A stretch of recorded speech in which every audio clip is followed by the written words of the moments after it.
Thor.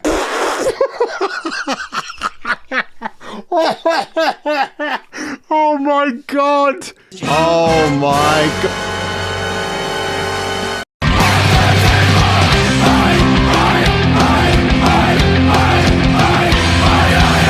Invasion of the Body Snatchers, 1978, starring Leonard Nimoy and Donald Sutherland. Proper film stars, proper actors. Why do I mention that film? Because back in February or January of this year, I talked about Steven Spielberg defecting to the woke side with his remake of West Side Story, or should I be West Side Bory? And in that review, I talked about how it seems that not just society itself, but the world of entertainment, pop culture as we know it is being overtaken by a very weird strain of lunacy. That's the only way to describe it. So here I am reacting to segments of Thor Woken Thunder. The premiere happened in the early hours of this morning. UK time, it was 1:45 a.m. I was fast asleep on my Todd, and now we are going to be watching, and when I say Todd, that's an expression in England, not Todd Howard, the man behind Bethesda games. So we're going to go through some cringe reactions here, because I guarantee you there will be some cringe throughout all of this. And I haven't watched all of this, I'm going to skim through the really bad parts, but wow, when you wait until you get a lot of the presenters. There you go. 2022 folks, the mandate to be a guest presenter for Marvel Studios, you've got to shave the sides of your head. Now, back in the 80s and the 90s, when a man or a woman did that, it meant they were punk, they had attitude. It might have been Skin from Skunk Anansie, somebody like that. But today, you've got to have your side profile, you've got to deliver the message, this is what we're all about. And fine, if you want to do that, but holy hell, I thought it was really bad enough that in The Last of Us Part 2 for that trailer, we saw Dina and Ellie just tonguing the life out of each other. Yeah, we know they're gay, you don't have to keep telling us again and again that they are, we know that. Oh boy, now what made me laugh about this premiere, the turnout, it seemed a little bit lackluster. Now, I don't know if there were COVID restrictions in place, but when you have a look at this, you'll see what I'm talking. Oh my god, look, we've got a redhead, folks. Wowee. And she's actually wearing a revealing evening gown. So good for you, Tamara. I think her name is Tamara. Now, what's really funny, if you kind of listen to this, you can't really hear much of the background bustle, hustle and bustle was going on. Now, go back to 2008 when we had the premiere of Iron Man, and hear the hustle and bustle and the charisma of Robert Downey Jr. here. Watch this. Take seriously and give you an Oscar for it? Wow, you're really pushing it there, buddy. Marvel.com. I'm a company man. First of all, I would do a Now you see, Robert Downey Jr., man, he's based as hell. I love that guy. I've always loved Robert Downey Jr. He's a company man, you know. He's not towing the line. He's having a great time. But hear what Jamie Alexander has to say here. And by the way, now what is this? Is this a Me Too silent protest? Are we standing by Amber Heard? Do you know what I'm talking about here? Like the way she's dressed. It is so, what is this, the 1920s? Oh my god, I've got to cover everything up. I'm a beautiful actress. You can't ogle me anymore. No, no, no, let's not do that. It's terrible. What an awful outfit. Holy crap. I'll be calling up Donna Karen and saying, can you get your minions out here to redesign that dress, please? Because that looks absolutely god-awful. Purple and black. A Marvel sniper will get me. Yeah. I get fed up of hearing this. Every actor that works in a Marvel film, I better be careful what I say, because there's going to be a sniper on the rooftop or in the audience that's going to take a pot shot at me. Considering what's happened in America recently where gun crime is concerned, maybe somebody at Marvel should have sent out a mandate saying, can we just tell our actors not to use the sniper reference, maybe use something else? But hey-ho. The times we're living in, folks, what can I say? And by the way, Jamie Alexander, I actually walked past her when I was at the London premiere for Last Man Standing with Arnold Schwarzenegger, and she's still like this permanently skinny waif of a chick. I can't believe, I mean, when you hear what she says next, I was just like, oh wow, are we supposed to believe that? Lovely, that must have been fun. I mean, for several reasons, guys. I feel like if there was anybody that needed to beat up Loki, it would be Lady Sif. Here we go. If there's anybody that needs to beat up Loki, it'd be a woman. It'll be Lady Sif. So I predict there's going to be this messaging on this red carpet event. It's going to be the strong female characters with no agency who beat up the male characters who have had tons of agency. You get me? Very well deserved. Now, can you... Oh, God. I think she's taking a pot shot at maybe Loki's, the thing that he called Black Widow in the first Avengers film, the Quim. That I wonder if she's taking a pot shot at Loki because of that remark. We all remember the Quim word, don't we? And yeah, if you look it up, like the Anglo-Saxon references to it, it's pretty fruity. That's all I'm going to say. This installment, I didn't have to train, and you'll see why. She didn't have to train. I wonder why that is. Oh, I know what it is. They put CGI arms on her. They've given her a bodysuit with big muscles. It's got to be, right? It has to be. You can't be like Linda Hamilton in preparation for Terminator 2, where you work out like a beast for several few months and then you come out looking like a mini version of a Hulk that would tear you to shreds. No, we're just going to put you in a bodysuit with fake muscles and then off we go to the races. Oh yeah, it's going to be that. I gotta say, this turnout for Thor, Woken Thunder, it's not very great, isn't it? And these people apparently have been standing since the early hours of the morning waiting for something to happen. You know, the last time I did that was 2010 when it was the premiere for Kick-Ass, and that was a really great time. Would I do that again? No way. I've gotten older and I have no time for doing that stuff anymore. It was fun while it lasted, but hey ho, let's carry on. Let's get, oh, okay, we're not gonna go to, oh, here we go, Christian Bale. This is gonna be interesting.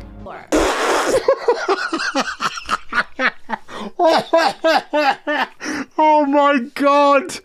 Oh Jesus Christ. Look at the peg arms on this lady Thor. It is, oh my gosh, terrible. My God, the top of my arms here have got more width than those. Awful. Is this race change Lady Thor, by the way? I'm not going to spell out the obvious, but I just noticed that. Oh, okay. Are we doing something a little bit different here? Is it the way she's catching the light? I don't know. So bizarre. She's a very attractive woman. I can tell you Thor is in it. The Mighty Thor is in it. Valkyrie is in it. Gore is in it. And that's it? But I like how she has to stress the fact that Thor's in it. The Mighty Thor. But she could be referring to Jane, maybe? here's what you can tell us. You can tell us, you know, previous to this, you worked as a consulting producer on Hawkeye, and that was your. Yep, and we know how that turned out. MCU. MCU. Taika Waititi. I heard from people on the set. Christian Bale does not look very impressed to be interviewed by this schmo, does he? He looks like, I want to punch your face in, mate. I mean, Tessa and Chris, they were all. He's a fucking great actor. I love this guy. I looked at Nosferatu as an influence, and also I love Aphex Twin videos. Oh, yeah. Good call. What was it like for you to know that the internet was talking more about Natalie's biceps than yours? Oh, my God. Her fake biceps. They're not real. Advice for other aspiring Thors in terms of fitness? Well, we see a lot of them on the carpet over here. They're doing Yeah, just drink lots of beer, eat lots of hot dogs, watch Better Call Saul, get fat, and that's your Thor. You don't have to go to the gym. Right now, we have the mighty Thor herself. It's Lady Thor. She's not the mighty Thor. She's Lady Thor. Thank you so much. I'm so happy to be here. Don't offend Natalie Portman. She'll have you removed from the red carpet. Lady superhero, but also another lady in STEM in the Marvel Cinematic Universe. I agree. I'm so happy to be back. I feel so lucky to be back with this. Yeah, because you weren't getting many film roles, were you, Natalie? And you're looking for an excuse to be center of attention. True. Now, when Taika picked... And I worked with Tessa not on a Thor movie, but on Annihilation before. You wouldn't want to get on the wrong side of Miss Portman, would you? I mean, she's kind of got that narcissistic stare about her. Ugh. Learning process, for sure. Talk about your workout. Let's hear your workout routine. What did you actually have to do to get buffed up? Because I can't see any evidence here whatsoever. and in the trailers. When you came out and Taika Waititi got on his knees Waititi. and presented Mjolnir to you, I wanted. How did it feel for you in that moment? It was surreal. I mean, Taika is wonderful at knowing how to make everything a real moment and find it. No, they're just bowing down to your ego, Natalie Portman. Oh my God! Oh, Valkyrie, God, not my none of these women here are my Valkyries. Sorry, they're not.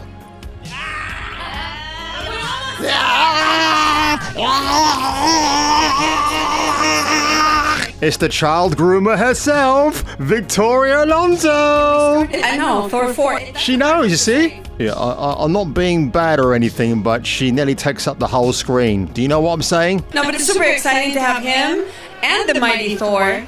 So we have... It's super exciting to have him and the mighty Thor. Do you mean Natalie Portman? Do you mean Jane Foster? Victoria Alonso, you lunatic. Miss Portman as well, which is, again, another privilege. I have to ask you about the origin story of how you all decided that this was the right time for the Mighty Thor and bringing in this story from the comics. Here we go.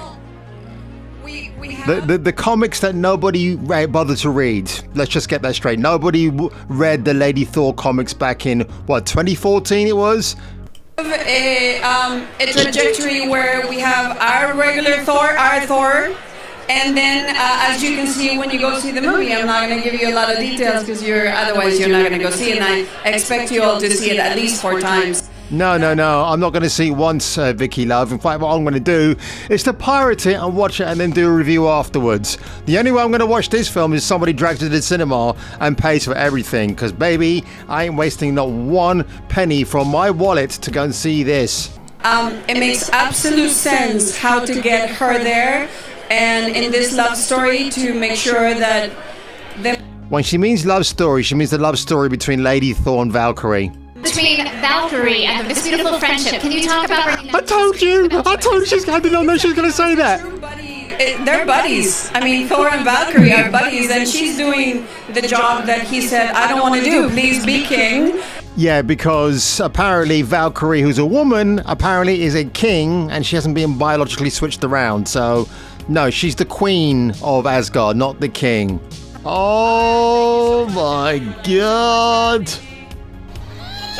Coming back and working with, with Taika and Chris and everybody again, I'm sure it was wonderful. But how did it feel to have Natalie and some of the other kind of classic Thor castmates in for the first time with you? It felt amazing. I'm a fan of these films. Natalie and I are friends outside of making these movies, and so... Oh, God, I'm so bored. There's such a... Oh, shit! Yay, he swore! No, they don't care. I cannot wait to see how Twitter's gone into meltdown over Chris Pratt being here. It's going to be great, and I think Chris will probably be cringing throughout this film. I'll be curious to know if he would be doing that, because not the film he signed up to do. Unfortunately, through contractual reasons, he has to be in it. So what a shame. But he's looking damn big and beefy, isn't he, in that suit? Holy bloody hell, man! Can barely contain his frame. Well, that is it, ladies and gentlemen. My reaction highlights for Thor, Love and Thunder, Woken Thunder, Boobs and Thunder, which took place in the early hours of this morning. What I've seen, what I've heard, doesn't persuade me any further to go and watch this film.